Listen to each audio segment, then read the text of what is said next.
And that can really help the spouse consider, as they're suddenly put in charge of this and maybe thinking, well, what do I do? Should I sell it? Well, if they see in your business plan that, well, you could, but if you wait 2 years, 5 years, 10 years, this is the potential growth that you could see. Hello and welcome to Pillars of Wealth Creation, where we talk about creating financial success with a special focus on business and real estate. I'm your host, Todd Dexheimer. Now, let's get to it. Hey, real quick before we get started, first of all, I wanted to thank everybody for joining us on the show and for listening. To all my loyal listeners, I really appreciate you, continuing to listen and support the show. If you can go on to iTunes, Stitcher, SoundCloud, wherever you listen and subscribe to the show, that would be fantastic. Spread the word too. I'd love to, have this reach more and more people. So if you could share it on social media or and just talk about it to other people, that would be fantastic. And the last thing is if you can go onto iTunes and give us a rating review, hopefully 5 stars. That would be great as well. It just helps us spread the word more, and it helps us continue to get really good guests on the show. We've had some fantastic guests, and I just want to be able to continue to bring fantastic value to you. Go onto our Facebook page too, Pillars of Wealth Facebook page, and I'd like to hear from you as a listener of what you're doing in business, what you've got going on, what you are maybe struggling with or being successful with, and then what we can do on the show to help push you to that next level. Maybe questions we can ask our guests, maybe guests that we can get on the show to talk about certain topics, certain things that are really you're needing some extra support with. So provide for us some feedback on Facebook, and you can also share this out on social media. That would be fantastic as well. I appreciate it. I appreciate you being a either new listener or a loyal listener. I definitely appreciate it, and we will get started with the show. Welcome back, everybody, to another edition of Hump Day Hustle, the show where we focus on business and real estate as our core pillars of wealth creation. My name is John Stiles with Bridge Realty, and I'm excited for another great episode. Today, we're going to be talking about what will happen to your real estate portfolio once you die. So with that, here's our host, Todd Dexheimer. Todd, how you doing today? I'm doing well. Great topic, by the way. It's, I've been dying to have this one. I just couldn't resist. Yeah, definitely. So, well, before we get on to the topic, John, anything new you want to share? Nothing too exciting other than this topic, but because I'll explain why I'm thinking about it right now. But yeah, just real estate's plugging along, just working different transactions, making sure everything's staying smooth with those. So that's what's going on with me. Cool. Yeah.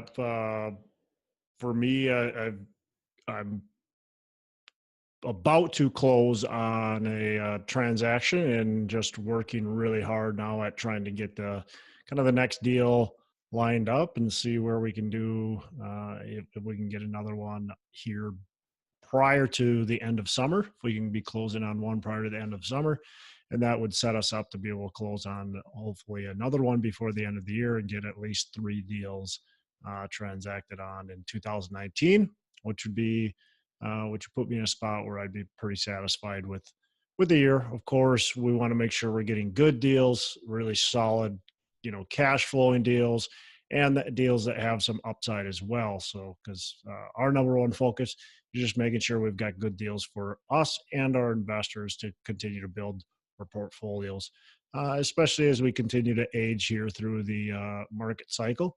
We want to just make sure we're taking care of everything and have deals that are solid.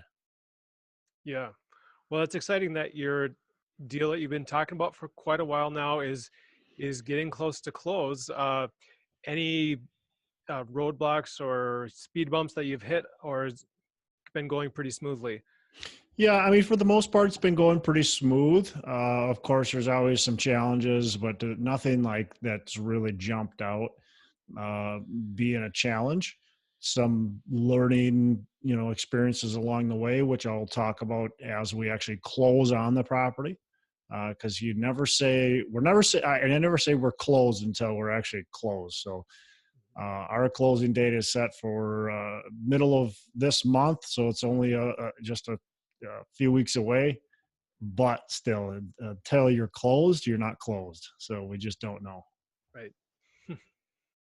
Cool. Cool. Well, let's go on to this topic. Why are you thinking about this topic? Why are you planning on dying soon?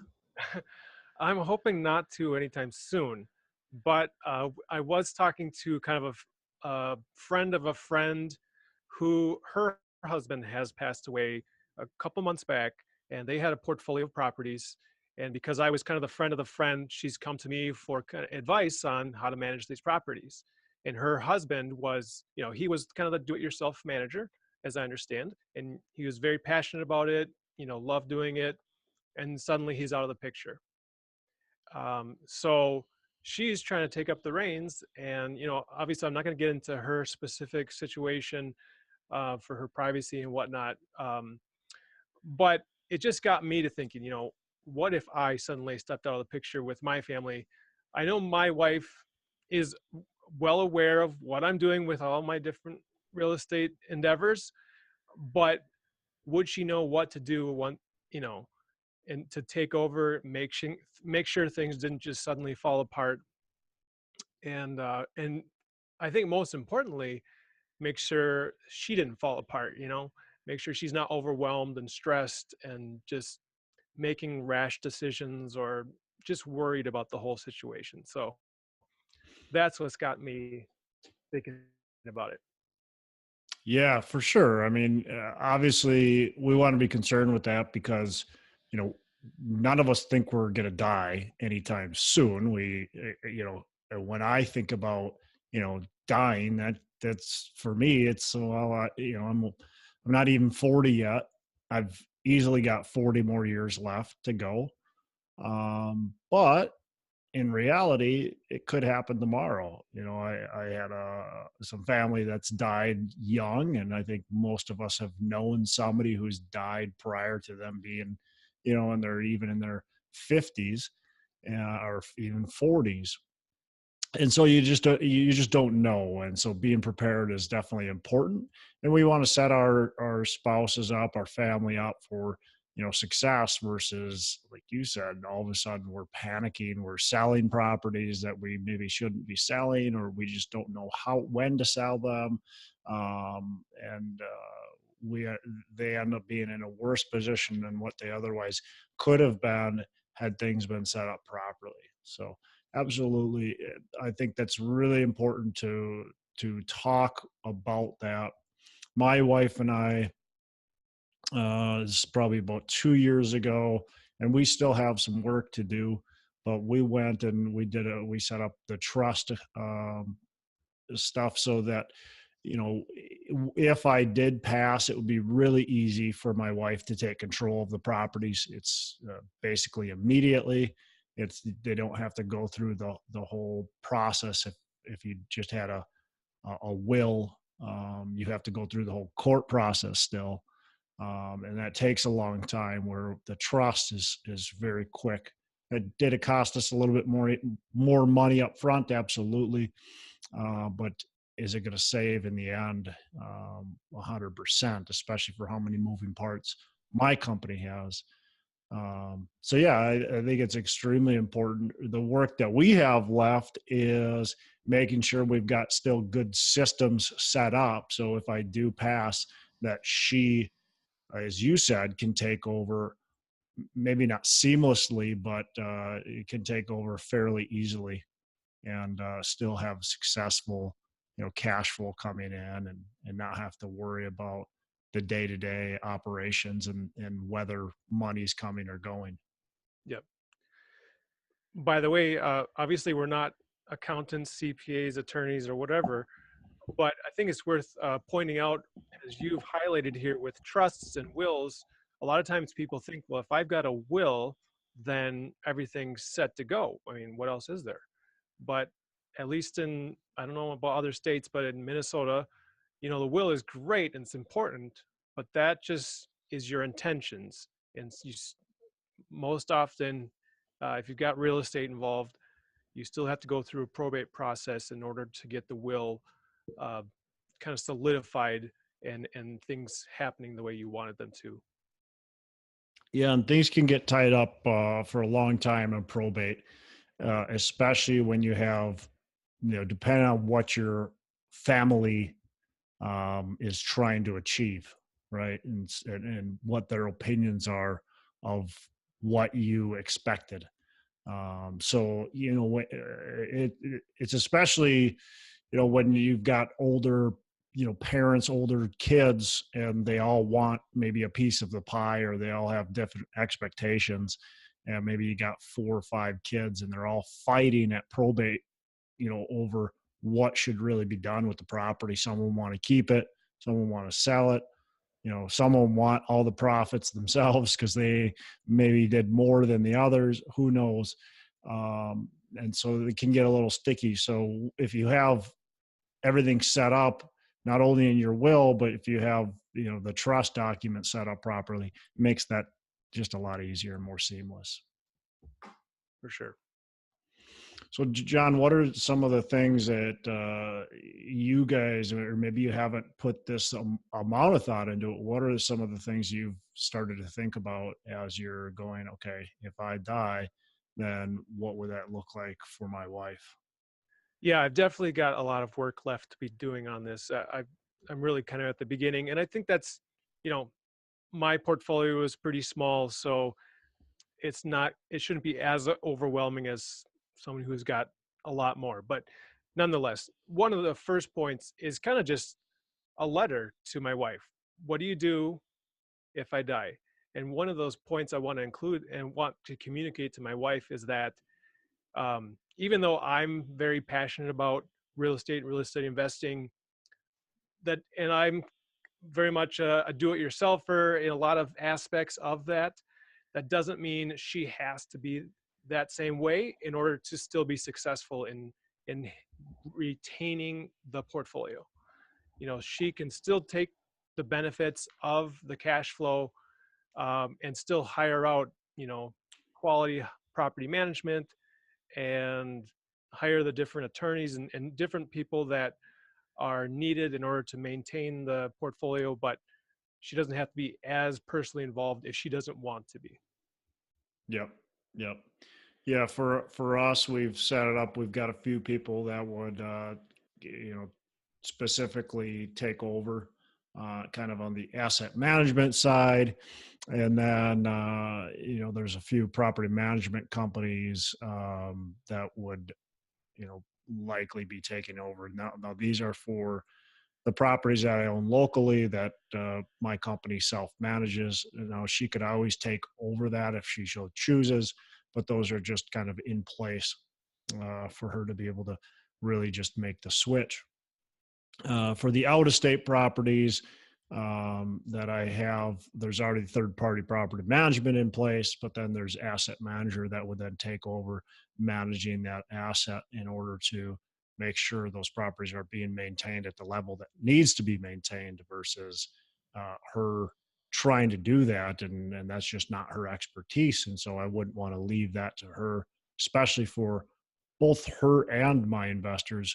We want the most professional operation that we can possibly achieve. So in case of that, we've just got it set up to where essentially if she wants to, and actually she has no choice on the ones that are with investors, but if she wants to, she can be not involved in the local stuff. And no matter what, like I said, she wouldn't be involved in the properties with my investors. Yep. So I think that, it's easy to gloss over that point, but I think it's really important because, for example, the woman that I was speaking to recently, she didn't tell me this directly, but I kind of sensed that she felt like she had to take over and do the things herself because that's Mm. the way her husband did it. Yep. And so she was going through, okay, what do I need to do to find a new tenant? How do I screen all of these calls that are coming in from Zillow? What do I do at a showing? How do I process an application? All these different steps, which, if she wants to, she can learn that. And I began to explain the different steps. But then I was like, well, have you thought about hiring a manager? Because there's a lot of details here. You can do it yourself, but it would relieve a lot of stress if you didn't feel the need to do it yourself. Yep, absolutely. Hey, we're going to take a quick break, and I want to mention a few things. First of all, I've been doing some coaching, and I want to continue to kind of expand that slowly and take on a few clients. And up until recently, I didn't really believe in coaching and taking courses and stuff like that. But I recently, or I shouldn't say recently, it's been a few years now, hired a coach and saw immediate results and have been very happy with it, and decided, as my teaching background, I wanted to do some coaching myself and help other people get the results that I was able to achieve. And so if you're at that point where you think that's the spot for you, or maybe you just want to explore if it's right for you, reach out to me. I'd have a free discovery call with you. We want to make sure that it is the right step for you to take. There might be other things that you can do to get success, and coaching might not be it. But let's have that discovery call to find out if that is the step that you need to take. So it can really make a major impact in your business and get you to that next level. The other thing is John Stiles. He's on this show every single week with me on the Hump Day Hustle. And John Stiles is a real estate agent in Minnesota, and he will help you find a good investment property. John is very knowledgeable and can help you find an investment property. It can also help you sell your investment property. So reach out to John Stiles with Bridge Realty and connect with him. He'll also, consult with you and make sure you guys are the right fit. So give him a call if you're in Minnesota. Reach out to him. He'd love to help as well. Back to the show. The other thing too is, should I sell it? Should I keep it? What should I do? And that thought is running in their heads as well. And with a simple letter written by you with an explanation of what should be done, what's the best solutions, that helps provide some guidance to them. And maybe you still give them the opening to sell or to keep, but at least some financial guidance and some just what maybe would be the best way to go about things helps them along the way, because there's going to be a lot of confusion during that. Likely, well, the burden now, they have more to do, especially, like if I passed away, let's call it tomorrow, there would be much more to do for my wife. Now we got 2 young kids, and it's, and she's got to still maintain and be able to pay for all the kids' activities and all that kind of stuff. And so what's the best solution for her? And, just being able to have it set up and have a plan for the family is extremely important. So for one, talking through that is probably really important. And then 2, having it all written down, very important. And something that, you don't want to keep on putting off, because you just don't know. I mean, like I said, it could happen tomorrow. Hopefully it doesn't happen for, for me for 50 years, but you just don't know. Right. Well, I think this brings up another point that I've been thinking about with this, is that it's good to have, a real good business plan with each property.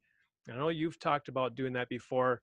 I don't think I've really had that, but part of that business plan is, what is the projected growth of this property, if you sell it now versus 5 years from now. And that can really help the spouse consider, as they're suddenly put in charge of this, and maybe thinking, well, what do I do? Should I sell it? Well, if they see in your business plan that, well, you could, but if you wait 2 years, 5 years, 10 years, this is the the potential growth that you could see. Yeah, and keeping good, clear, easy records too.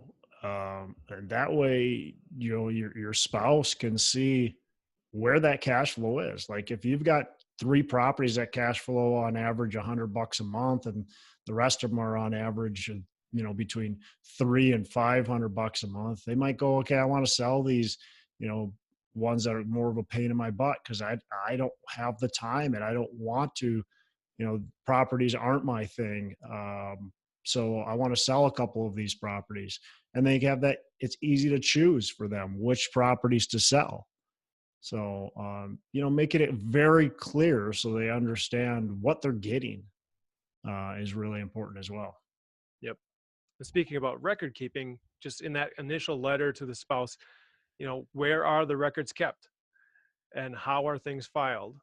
Yeah. So, Yep. This could probably go on and on. So, but I think the main point is just get people thinking about it, and it'd be great to continue the conversation. What have you, the listener or viewer, done and to prepare your spouse or your children or your family?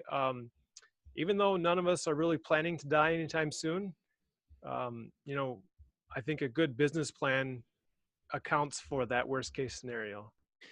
Yeah. So I think it's important just for, everybody to think about getting together with an attorney that specializes in, wills and trusts, and have that conversation and start the dialogue. If you haven't done so already, if you have done so and it's not all prepared out, just continue that and make sure it's prepared and you're ready to go. That way you're ready to go. Very good. We'll have to use that as the title, making sure you're ready to go. Right. Cool. Well, that's it, John. That's all I got. It's not a fun, obviously thing to think about, but we all have to be aware. So if you haven't done so already, like I said, talk with your attorney and really get with somebody that specializes in wills and trusts and understand what you need to do to set you and your family up in case of something that, unfortunate that happens. And even if you didn't die, if you become, brain damaged, or if you can't function anymore, you want it set up properly. So. Yep, for sure. All right. Great discussion. So we'll see everybody next week. Yeah. Awesome. Well, John, appreciate it. Have a great day. Make every day Saturday, man. Hey, thanks for listening to the show. Couple things before we go. Again, go on to our Facebook page, Pillars of Wealth. We'd love to have you on there. Go on to iTunes, give us a rating and review, and subscribe to the show. Also, don't forget, reach out to me if you want any help with potentially growing your business, and reach out to John Stiles to help you buy or sell real estate. Thanks for listening. We appreciate it. Have a fantastic the rest of the day. And as I say, make every day a Saturday.